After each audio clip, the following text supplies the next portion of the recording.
여러분, 오늘은 좀 생소한 얘기를 해볼 거예요. 혹시 이런 경험이 있으세요?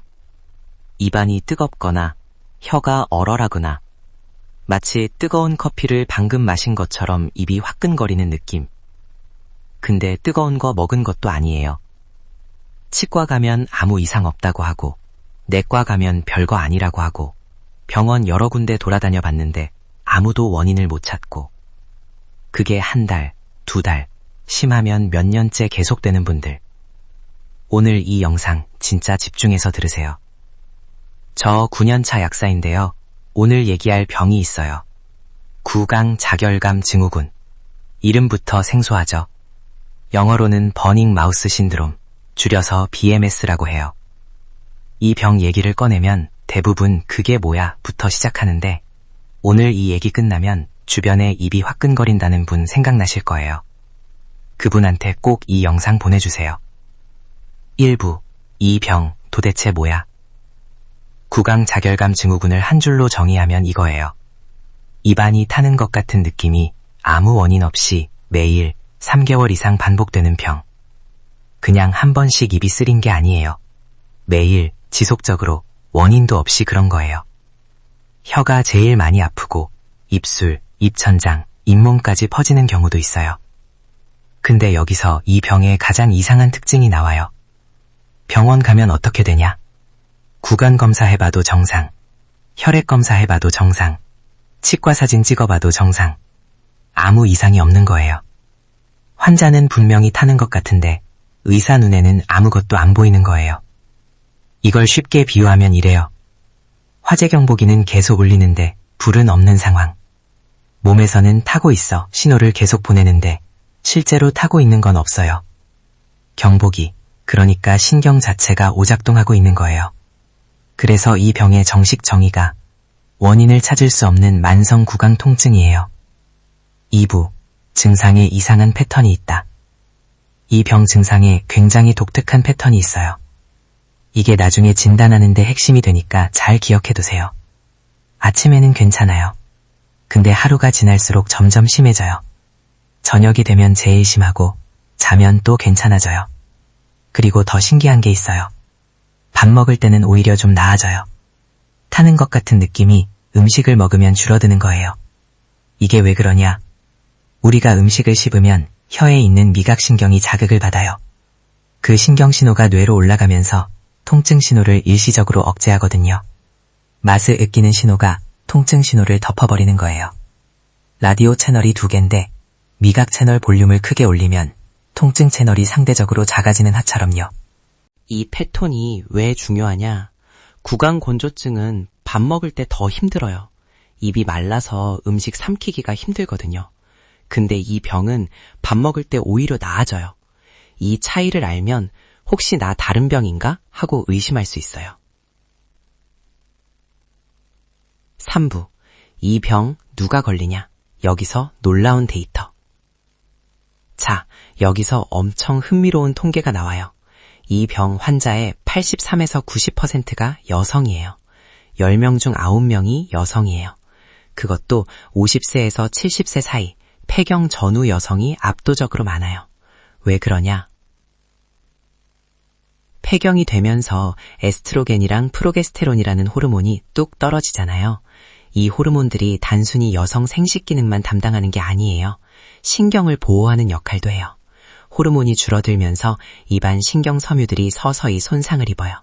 그게 타는 느낌으로 나타나는 거예요. 그러니까 갱년기 증상이 시작됐는데 입도 화끈거리기 시작했다면 나이 들어서 그런 거보다가 아닐 수 있어요. 구강자결감 증후군을 의심해봐야 해요. 그리고 또 충격적인 데이터. 파킨슨병 환자들이 이 병에 일반인보다 5배 더 잘 걸려요. 왜냐면 파킨슨병이 뇌의 도파민 시스템을 망가뜨리는데 이 도파민이 통증을 억제하는 역할도 해요. 뇌에서 통증을 억제하는 시스템이 고장나면 별거 아닌 자극도 엄청 아프게 느껴지는 거예요. 입안의 화끈거림도 마찬가지예요. 그리고 이건 진짜 대부분 모르는 사실인데요. 담배가 이 병과 강하게 연관되어 있어요. 논문에서 흡연자가 이 병에 걸릴 위험이 비흡연자에 비해 12.6배 높다는 데이터가 나왔어요. 12배가 넘어요. 입이 화끈거리는 분들 중에 흡연자시라면 이게 단순 우연이 아닐 수 있어요. 4부, 약 때문에 생길 수도 있다. 자, 여기서 약사로서 꼭 짚고 넘어가야 할 게 있어요. 이 병이 약 부작용으로 생기는 경우가 있어요. 어떤 약이냐면 고혈압 치료에 쓰이는 ACE 억제제라는 계열의 약이에요. 약 이름이 어렵게 느껴지시면 이렇게 기억하세요. 약 이름 끝에 프릴로 끝나는 약들이에요. 리시노프릴, 에날라프릴 이런 이름들이요. 이 약이 왜 입을 화끈거리게 하냐? 이 약은 혈압을 낮추는 과정에서 침 속에 칼리크레인이라는 물질을 늘려요. 칼리크레인은 입안에 염증을 일으키는 역할을 하는데 이게 쌓이면서 구강자결감 증후군과 비슷한 증상이 나타날 수 있어요. 지금 고혈압약 드시면서 입이 화끈거리기 시작했다면 드시는 약 이름을 확인해 보세요. 약사한테 제가 먹는 이 약이 ACE 억제제예요? 하고 물어보셔도 돼요. 자, 여기서 이 병의 가장 무서운 점을 얘기해야 해요. 이 병, 자연적으로 낫는 경우가 거의 없어요. 논문에 따르면 5, 6년이 지나도 자연 치유율이 3, 4%밖에 안 돼요. 100명 중 3, 4명. 나머지 96명은 그냥 그대로거나 더 나빠진다는 거예요. 이게 뭘 의미하냐면 그냥 두면 낫겠지가 절대 통하지 않는 병이에요. 매일 저녁마다 입이 파는 느낌, 맛이 이상하고 잠도 잘 못 자고 그게 몇 년씩 지속되면 삶의 질이 얼마나 떨어지겠어요. 우울해지고 불안해지고 밥 먹는 게 두려워지는 분들도 있어요. 그래서 이 병을 조기에 인식하고 조기에 관리하는 게 정말 중요한 거예요. 자, 이제 치료 얘기할게요. 솔직하게 먼저 말씀드리면 이 병의 완전한 치료법은 아직 없어요. 이걸 먹으면 완치됩니다가 없어요. 근데 증상을 줄이는 방법들은 있어요. 그리고 그 중에 반전이 2개 있어요. 반전 첫 번째, 가장 효과가 좋은 치료가 뭔지 아세요? 약이 아니에요. 인지행동치료, 그러니까 심리상담 치료예요. 12에서 15회, 일주일에 한 번씩 받는 상담. 이게 논문에서 통증 감소 효과가 제일 강하게, 그리고 제일 오래 지속됐어요. 단기 효과도 장기 효과도 모두에서 1위예요. 왜 심리치료가 통하냐? 이 병은 구강 안에 실제 문제가 없는 거잖아요. 뇌의 통증 처리 시스템이 오작동하는 거예요. 아까 화재 경보기 비유 기억하죠? 화재 경보기 자체가 고장난 거니까 화재를 진압하는 게 아니라 경보기를 고치는 게 더 효과적인 거예요. 인지행동 치료가 그 역할을 해요. 뇌가 통증 신호를 다르게 처리하도록 훈련시키는 거예요. 반전 2번째, 이건 진짜로 들으면 황당하다고 느끼실 거예요. 논문에서 고추 성분을 입에 각을 하면 통증이 줄었다는 연구 결과가 있어요. 입이 타는 것 같아서 병원에 왔는데 고추 성분을 입에 머금으라는 거잖아요. 미리 말씀드리는데 이건 의학적으로 정죄된 특정 농도의 캡사이신을 사용하는 거예요. 집에서 고추장이나 고추기름으로 따라하시면 절대 안 돼요. 이런 연구 결과가 있다는 거지 집에서 직접 해보라는 얘기가 아니에요. 메커니즘이 이래요. 혀에는 TRV1이라는 수용체가 있어요. 이게 뜨거운 걸 감지하는 센서예요. 구강자결감 증후군 환자는 이 센서가 비정상적으로 많이 켜져 있어요. 그래서 항상 뜨거운 것 같은 느낌이 나는 거예요. 캡사이신이 이 센서를 반복적으로 자극하면 처음에는 더 타는 것 같아서 불편해요. 근데 계속 자극받은 센서가 과부하가 걸리면서 오히려 반응을 안 하게 돼요.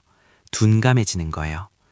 시끄러운 환경에서 오래 있으면 나중에는 소음에 무뎌지는 것처럼요.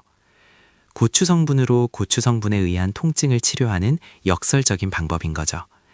논문에서 8주간 이 치료를 했더니 환자의 76%에서 통증이 줄었다는 결과가 나왔어요. 그 외에 효과가 확인된 방법으로 국소클로나제팜이라는 약이 있어요. 이 약을 삼키는 게 아니라 입안에서 3분간 녹였다가 뱉는 방식이에요. 이렇게 하면 먹었을 때 생기는 졸림 같은 부작용 없이 입안 신경에 직접 작용해서 통증을 줄여줘요. 6개월 치료 후에 70%에서 통증이 개선됐다는 연구가 있어요. 알파리포산이라는 영양제도 연구가 많이 됐어요. 브로콜리, 토마토, 감자 같은 채소에 자연적으로 들어있는 항산화 성분인데 신경 손상을 막아주는 역할을 해요. 일부 연구에서는 효과가 있었고 일부 연구에서는 효과가 없었어요. 확실하다고 말하긴 어렵지만 부작용이 크지 않아서 시도해 볼 수 있는 옵션 중 하나예요.